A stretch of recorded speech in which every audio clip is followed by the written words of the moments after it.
Hello everyone, উস্মিতা ব্লগে সবাইকে welcome. তো আজকেই তোমাদের আমি দেখাবো সবথেকে সোজা উপায়ে কী করে লটকান বানাবে এত সুন্দর। তো বন্ধুরা দেখতে থাকো, সবথেকে সোজা উপায়ে লটকান কী করে তৈরি করবে, তোমাদের কাটিং এবং স্টিচিং দুটোই দেখাবো। তো বন্ধুরা সবার প্রথমে দড়িটা বানিয়ে নিতে হবে লটকানের লেসটা। তারপরে লটকান বানাবে যে কাপড়টা দিয়ে সেটা দেখো, এখানে 4.5 ইঞ্চি করে আমি কতগুলো টুকরো টুকরো করে কাপড় কেটে নিয়েছি।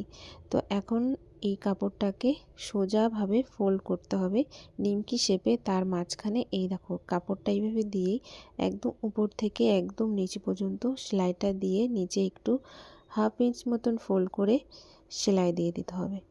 তো তোমরা দেখতেই পাচ্ছো কী করে সেলাইটা করলাম। ঠিক একইভাবে এইভাবে যতগুলো তোমরা লটকান বানাবে, আমি এখানে 4টে লেজ নিয়েছি, 4টে লেজে 4টে 4টে করে লটকান তৈরি করব। তো দেখো ঠিক এইভাবেই তোমরা প্রতিটি কাপড়ের টুকরো নিয়ে ফুলগুলো তৈরি করবে। তো বন্ধুরা সব থেকে সোজা উপায় লটকান হলো এটাই।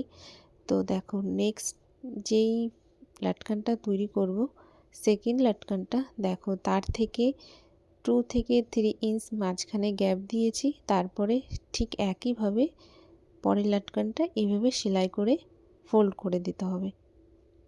দেখতেই পাচ্ছ, দেখো ঠিক এইভাবে প্রতিটি লটকান তোমরা এইভাবে সেলাই করে নেবে।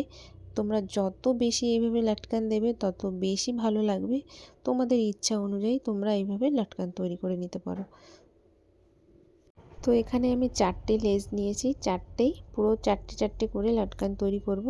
দেখো আমি মাঝখানে 3 থেকে 2 ইঞ্চ মতন গ্যাপ দিয়ে তৈরি করছি।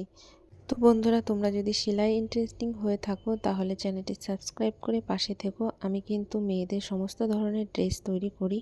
তো তোমাদের রিকোয়েস্টেই কিন্তু আমি ভিডিও বানাবো। তোমরা আমাকে যেই রিকোয়েস্ট করবে, এই ড্রেসের কাটিং এবং স্টিচিং জানতে চাইবে, সেই রিকোয়েস্টেই ভিডিও বানাবো। তো বন্ধুরা এই ছিল আমার আজকের ভিডিও। তো ভিডিওটি যদি একটুও তোমাদের ভালো লাগে থাকে তো অবশ্যই একটা লাইক করো আর শেয়ার করতে একদম ভুলো না। তো তোমাদের রিকোয়েস্টে কিন্তু আমি ভিডিও বানাবো, তোমরা আমাকে কমেন্ট করে জানিও। তো চলো বন্ধুরা, বাই বাই, দেখা হচ্ছে পরের ভিডিওতে।